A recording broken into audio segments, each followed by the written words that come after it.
এবারে ঈদে ফিন্নিটা যদি এভাবে রান্না করেন, বিশ্বাস করেন সবাই আপনার হাতের রান্নার প্রেমে পড়ে যাবে।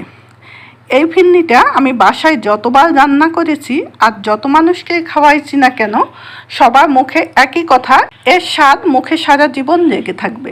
এতটা মজাদার হয় এই ফিন্নিটা। সুপ্রিয় দর্শক, আসসালামু আলাইকুম।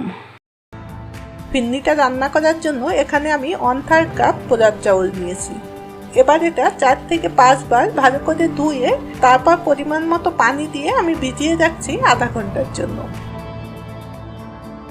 রান্না করতে আমার বাকি যে উপকরণগুলো রাখছে সেটাও আমি এবার দেখিয়ে দিচ্ছি। এখানে নিয়েছি 4টা সবুজ এলাচ, আর তার সঙ্গে নিয়েছি 2 টুকরা দারুচিনি। ঘি নিয়েছি 1 টেবিল চামচ। এখানে কিশমিশ নিয়েছি 10 থেকে 12টা। এখানে আমি মাওয়া নিয়েছি 1/2 কাপ থেকে একটু বেশি। এবার এটা আমি কুসুম গরম দুধ দিয়ে ভিজিয়ে রাখছি। মাওয়াটা এভাবে কুসুম গরম দুধের সঙ্গে ভিজিয়ে রাখতে হবে। অনেক সময় গরম দুধের ভেতরে দিলে এটা ঠিক মতো গলতে চায় না। আর এখানে আমি 1 চিমটি জাফরান, এটাও আমি 1/2 কাপ কুসুম গরম দুধ দিয়ে ভিজিয়ে রেখে দিব। বিয়েবাড়ির ফিন্নির রং এবং ঘ্রাণটা আনার জন্য কিন্তু এই জাফরানটাই ব্যবহার করা হয়। হাতের কাছে যদি না থাকে তাহলে এটা বাদ দিতে পারেন। কাজু বাদাম নিয়েছি 20 থেকে 25টি। এই বাদামটাও আমি 1/2 কাপ কুসুম গরম দুধ দিয়ে এটা ভিজিয়ে রাখছি 10 থেকে 15 মিনিটের জন্য। তারপরে বাদামটা আমি ব্লেন্ড করে নিব। এবার সেই চাউলটা ধুয়ে আমি একটা স্টিনারে উঠিয়ে নিচ্ছি এবং এর থেকে কিছুটা পানি ঝরিয়ে নিচ্ছি। পানিটা ঝরে গেলে আমি একটা ব্লেন্ডারে করে এটা আধা ভাঙ্গা করে নিব। আপনারা চাইলে এটা শিলপাটায় বেটেও নিতে পারেন। চাউলটা আমি ব্লেন্ড করে নিয়ে ফিরে এসেছি। একটু চামচে উঠিয়েও আমি আপনাদেরকে দেখিয়ে দিচ্ছি। এটা এরকম আধা ভাঙ্গা করে নিতে হবে। এবার ব্লেন্ডারের জগটা ধুয়ে আমি 1/2 কাপ পানি দিয়ে এটা একটু চাউলের সঙ্গে মিশিয়ে নিচ্ছি। এতে করে চাউলটা আর জমাট বেঁধে থাকবে না। ফিন্নিটা রান্না করার জন্য এখানে আমি দুধ নিয়ে নিচ্ছি 1 লিটার থেকে একটু বেশি। এবার গ্যাসটা মিডিয়াম টু হাইতে রেখে দুধটা আমি ফুটে ওঠা পর্যন্ত অপেক্ষা করছি। দুধটা ফুটে উঠলে এর ভেতরে এলাচ আর দারুচিনিটা আমি দিয়ে দিচ্ছি। আরো 5-6 মিনিট ধরে এটা মিডিয়াম হিটে ফুটিয়ে নিতে হবে। আর এই সময়ে দুধটা অনবরত নাড়তে হবে যাতে দুধের উপরে মোটা সর না জমে। 5-6 মিনিট ধরে এটা ফুটিয়ে নেওয়ার পর এবার আমি এর ভেতরে পাউডার দুধ দিয়ে দিচ্ছি 2 টেবিল চামচ। এই পর্যায়ে দুধটা কিন্তু খুব বেশি ঘন করার কোনো দরকার নাই। ফিন্নিটা রান্না করতে করতেই দুধটা এমনিতেই ঘন হয়ে আসবে। এবার আমি এর ভেতরে আগে থেকে ভেঙে রাখা সেই চাউলটা দিয়ে দিচ্ছি। তবে চাউলটা দেওয়ার আগে চাউলটা আবারও এভাবে একটু মিশিয়ে নিতে হবে।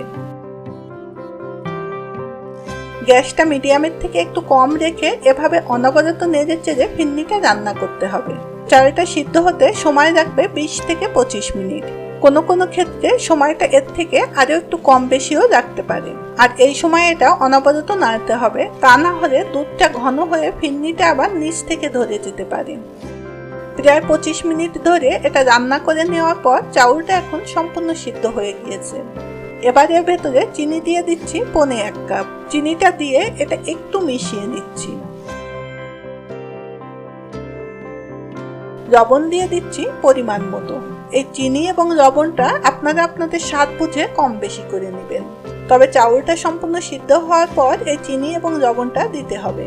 চিনি এবং লবণ যদি আগে দেওয়া হয় অনেক সময় দেখা যায় চাউলটা ঠিক মতো সিদ্ধ হয় না, অনেকটা শক্ত থেকে যায়। দেখতেই পাচ্ছেন ফিন্নিটা এখন বেশ ঘন হয়ে এসেছে।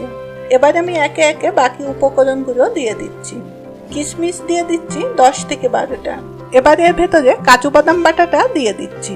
আগে থেকে ভিজিয়ে রাখা সেই মাওয়াটাও দিয়ে দিচ্ছি। বাবুর্চিরা এই ফিন্নিটা রান্না করতে কিন্তু এই মাওয়াটা ব্যবহার করে থাকে। তবে হাতের কাছে যদি একান্তই মাওয়াটা না থাকে তাহলে আপনারা এই পর্যায়ে এসে সমপরিমাণ পাউডার দুধও দিয়ে দিতে পারেন।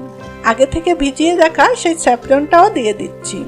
এবার সবকিছু মিশিয়ে নিয়ে 5 থেকে 6 মিনিট ধরে এটা আমি রান্না করে নিচ্ছি। আর এই পর্যায়ে এসেও কিন্তু গ্যাসের কোনো পরিবর্তন হবে না।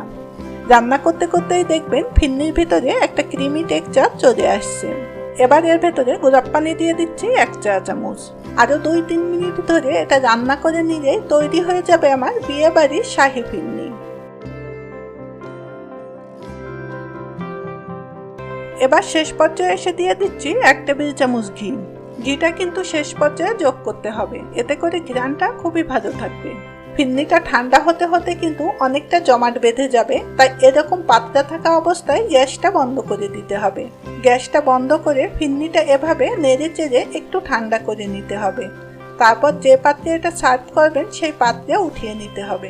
এতে করে ফিরনির উপরে দুধের ক্রিমটা মোটা সর আকারে আর জমাট বেঁধে থাকবে না। এতে করে পুরো ফিরনিতে দুধের সেই ক্রিমের স্বাদটা থাকবে। এবার এর ভেতর থেকে গোটা মশলাগুলো উঠিয়ে নিতে হবে।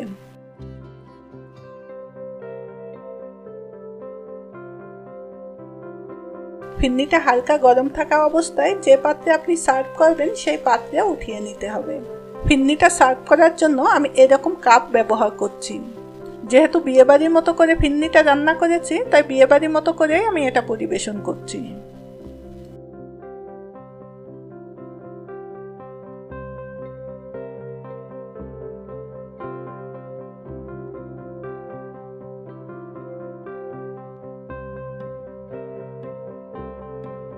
এবার উপর দিয়ে কিছুটা কিশমিশ এবং পোস্ত বাদাম দিয়ে আমি এটা একটু সাজিয়ে নিচ্ছি।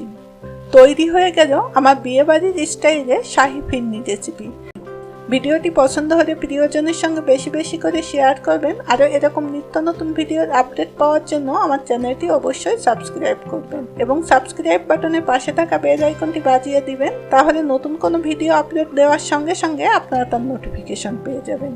ধন্যবাদ এত সময় আমাদের সঙ্গে থাকার জন্য। আবারও দেখা হবে নতুন কোনো রেসিপির সঙ্গে।